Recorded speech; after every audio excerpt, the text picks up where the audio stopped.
The overall goal of this protocol is to non-invasively monitor and assess cardiac measures of the parasympathetic and sympathetic nervous systems under resting and challenge conditions with 18-month-old children. Measures of the autonomic nervous system in young children under resting and challenging conditions can help answer key questions about how young children biologically respond to challenges they face in their environment. The main advantage of this technique is that it provides a validated, standardized protocol for assessing parasympathetic and sympathetic nervous system responses in an understudied age group. This technique extends our ability to study biologic reactivity in young children, as well as investigate factors that predict variation in that reactivity, and that may provide insight into later health conditions.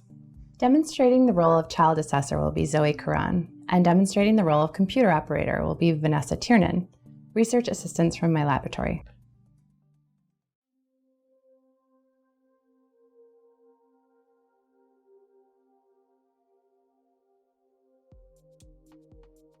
Begin by reviewing the protocol with the child's mother.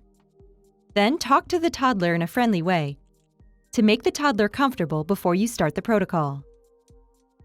Have the child assessor apply the electrodes to the child's neck and torso, while the computer operator distracts the child.